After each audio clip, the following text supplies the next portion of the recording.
बिस्मिल्लाहिर्रहमानिर्रहीम। Welcome back to my YouTube channel maths and physics academy.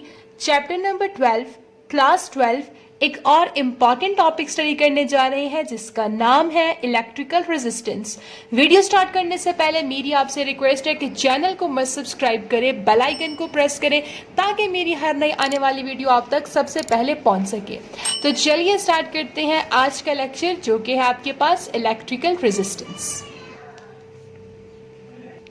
देखिए students, electrical resistance जो है ये ऑपोजिशन शो करता है to the flow of current. ठीक है, फ्लो ऑफ करंट यानी कि कोई सर्किट है और उस सर्किट में लेट से ये एक मटेरियल है और इस मटेरियल को मैंने किसी भी सर्किट के साथ कनेक्ट कर दिया। ठीक है, ये एक कंडक्टर है। ठीक है, क्योंकि कंडक्टर के अंदर ही फ्री इलेक्ट्रॉन्स होते हैं, फिर वहां पे करंट होता है। ठीक है, लेट से ये एक कंडक्टर है और हमने इसको किसी सर्किट में जो है कनेक्ट कर दिया।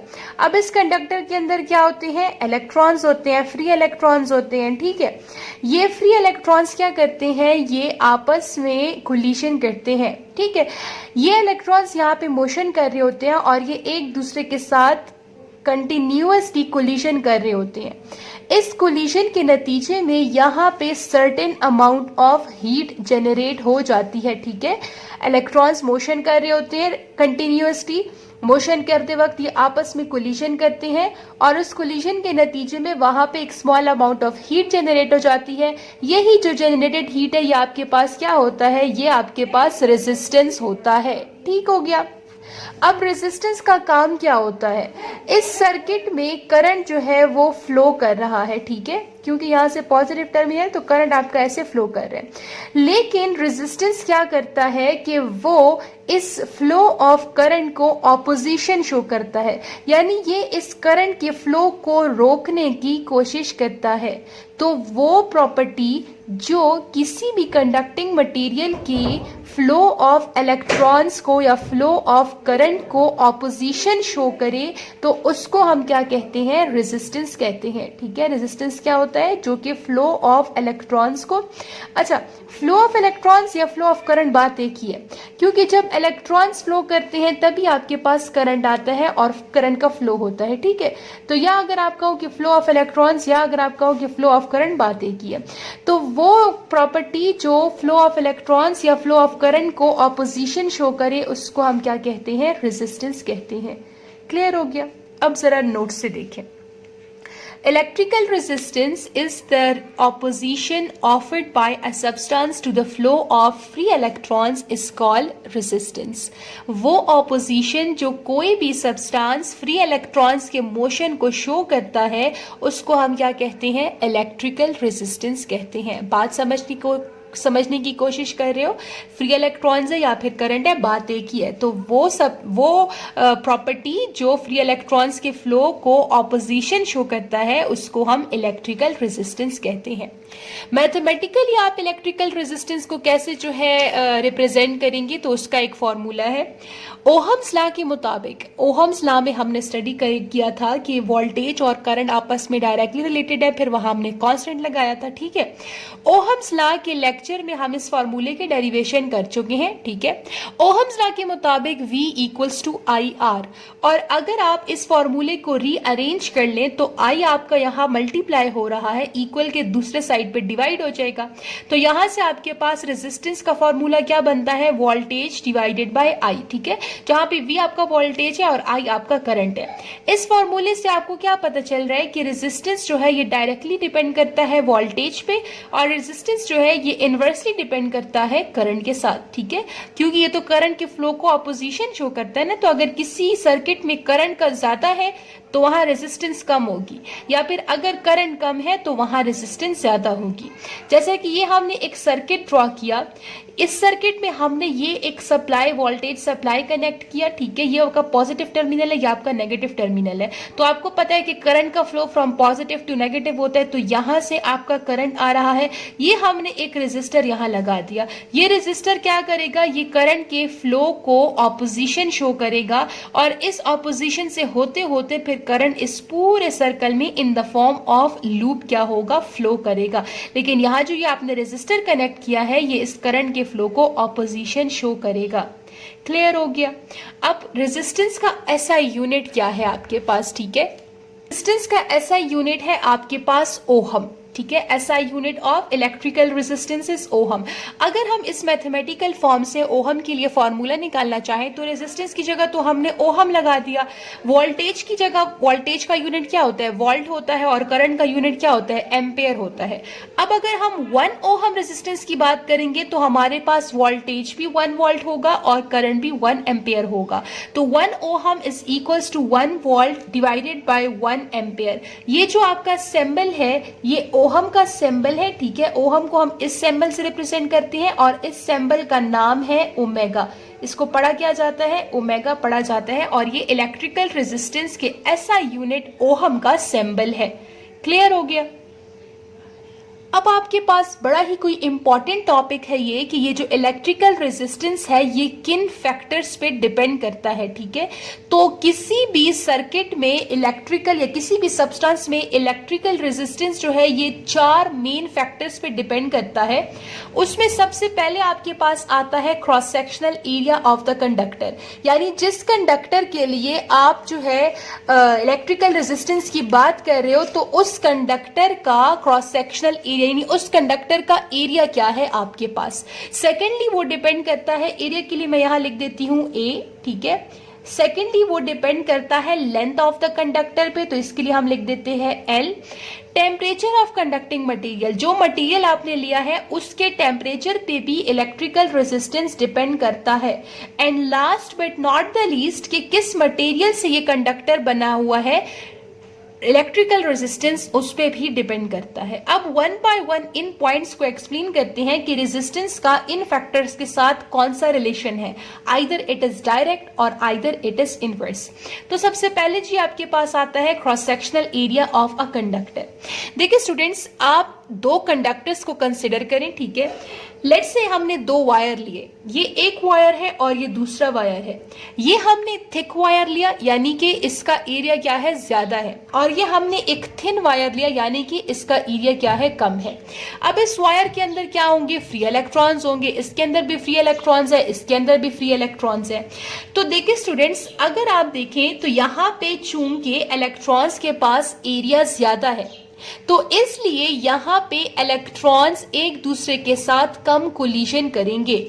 जैसा कि आपके पास ये एक कंडक्टर है और ये एक इलेक्ट्रॉन है और ये दूसरा इलेक्ट्रॉन है। अगर आप देखो इनके दरमियान जो गैप है वो ज्यादा है। वो क्यों ज्यादा है, क्योंकि यहाँ पे एरिया हमने क्या किया हुआ है, एरिया को हमने ज्यादा किया हुआ है।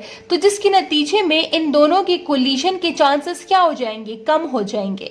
तो एरिया बढ़ाने की वजह से इलेक्ट्रॉन्स के लिए अंदर जो स्पेसिंग होती है वो ज्यादा हो जाती है, जिसकी वजह से कोलिजन कम हो जाती है। और अगर कोलिजन कम हो गई तो इसका मतलब है कि वहां पे जो आपका रेजिस्टेंस है वो भी क्या हो जाएगा, कम हो जाएगा। क्योंकि जब कोलिजन होती है तभी हमारे पास हीट जनरेट होती है और तभी वहां पे रेजिस्टेंस आता है।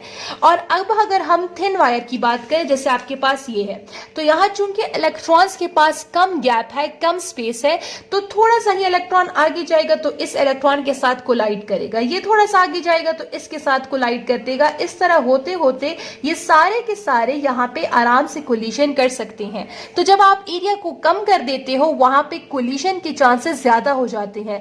जब कोलिजन के चांसेस ज्यादा हो जाते हैं तो वहां पे रेजिस्टेंस क्या हो जाता है, ज्यादा हो जाता है।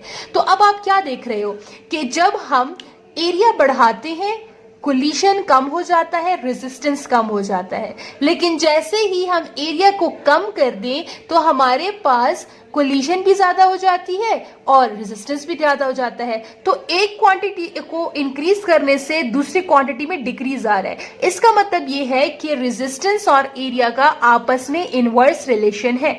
So resistance is inversely proportional to the area of the conductor. इसको हमने लिख दिया कि R is inversely related to 1/A और इस इसको हम नाम दे देते हैं इक्वेशन नंबर 1।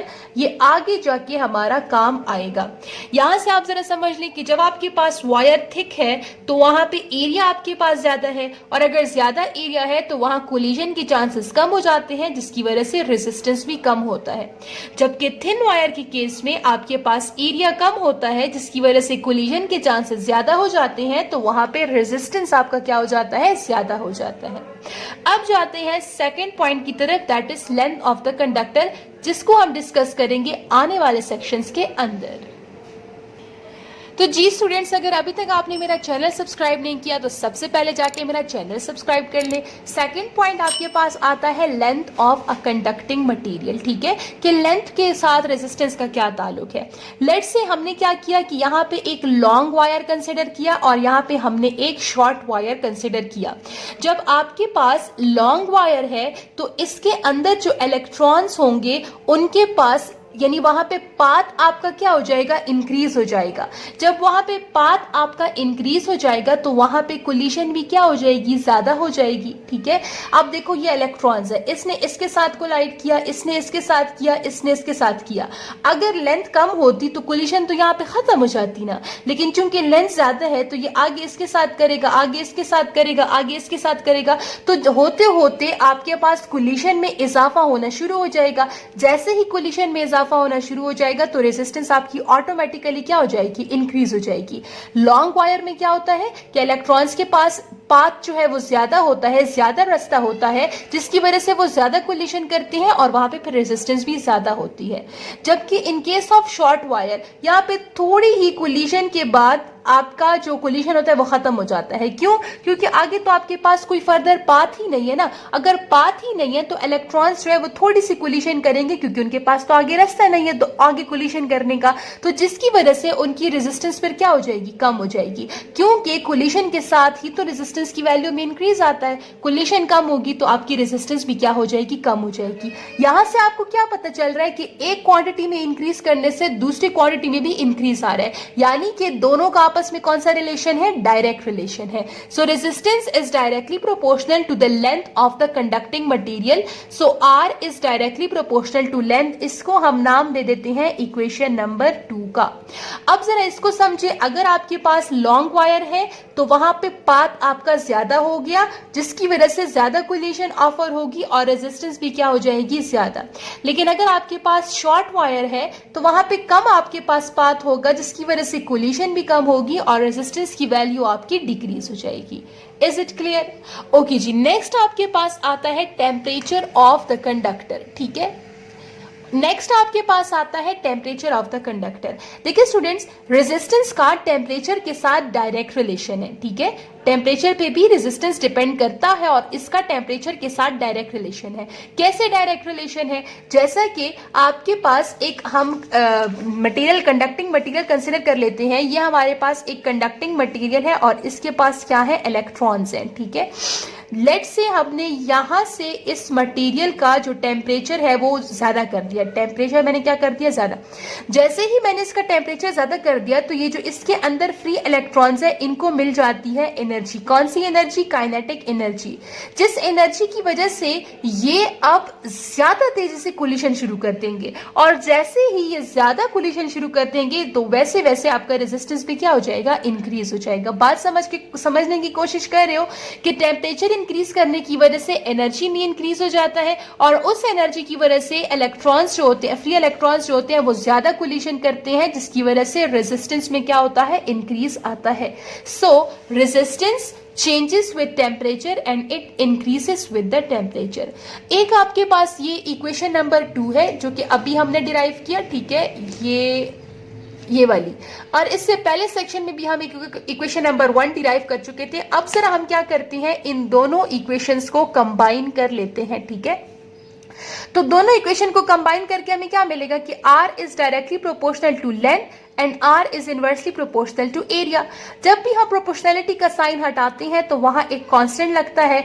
इस केस में जो आपका कांस्टेंट है इसको हम कहते हैं रो। ये आपके पास एक ग्रीक लेटर है जिसको हम रो पढ़ते हैं, और ये जो कांस्टेंट है इसको कहा जाता है रेजिस्टिविटी या फिर स्पेसिफिक रेजिस्टेंस। ये आपके पास एक बहुत ही इंपॉर्टेंट फॉर्मूला डिराइव हो गया है फॉर इलेक्ट्रिकल रेजिस्टेंस, जहां पे रो इज नोन एज रेजिस्टिविटी और स्पेसिफिक रेजिस्टेंस। अब ये स्पेसिफिक रेजिस्टेंस क्या भला होती है, इसको बेटा समझे जरा। स्पेसिफिक रेजिस्टेंस आपके पास क्या होता है कि आपने रेजिस्टेंस की वैल्यू को स्पेसिफिक कर देना है। कैसे स्पेसिफिक कर देना है, आपके पास फॉर्मूला ये है।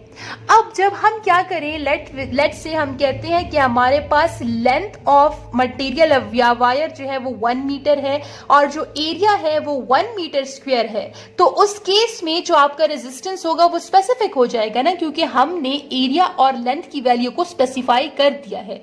हमने क्या कहा कि the resistance offered by 1 metre length of a wire, ठीक है, आपने वायर की लेंथ को क्या कंसिडर किया 1 metre, having an area of 1 metre square, और उसी लेंथ का एरिया क्या है 1 मीटर स्क्वायर। ये आपके पास वायर है, इसके लेंथ विड्थ क्या है 1 मीटर है और इसका एरिया क्या है 1 मीटर स्क्वायर है। तो अब रेजिस्टेंस क्या होगी, रो तो उसी तरह लेंथ की जगह 1 लगा दिया, एरिया की जगह 1 एंड 1 कैंसिल होकर आपके पास रेजिस्टेंस किसके बराबर आया, स्पेसिफिक रेजिस्टेंस या फिर रेजिस्टिविटी के बराबर आपके पास आ गया। अब रेजिस्टिविटी का यूनिट आपके पास क्या है, या फिर स्पेसिफिक रेजिस्टेंस का, so the unit of specific resistance is ohm metre. Ohm metre आपके पास कैसे आता है, देखिए बच्चे, रेजिस्टिविटी, ये रेजिस्टेंस आपके पास किसके बराबर है, रो L डिवाइडेड बाय A। अगर आप देखो L का यूनिट क्या होता है मीटर, और A का यूनिट क्या होता है मीटर स्क्वायर, और ये रो उसी तरह और R इसी तरह, ठीक है। R का यूनिट क्या होता है ओहम, ये मीटर और ये स्क्वायर कैंसिल हो जाएगा, ये मीटर यहाँ डिवाइड हो रहा है वहां जाके मल्टीप्लाई हो जाएगा, तो ये मीटर इधर आ जाएगा, तो आपके पास रो का यूनिट क्या आया, ओहम मीटर आया। So the unit of specific resistivity is ohm metre. Hope so आपको आज का लेक्चर बहुत अच्छे से क्लियर हो गया होगा। किसी भी कंफ्यूजन के लिए you are most welcome in the comment section. मिलेंगे आपसे नए वीडियो में, नए लेक्चर में, नए एग्जाम नोट्स के साथ। तब तक के लिए अपना बहुत सारा ख्याल रखें। अल्लाह हाफिज।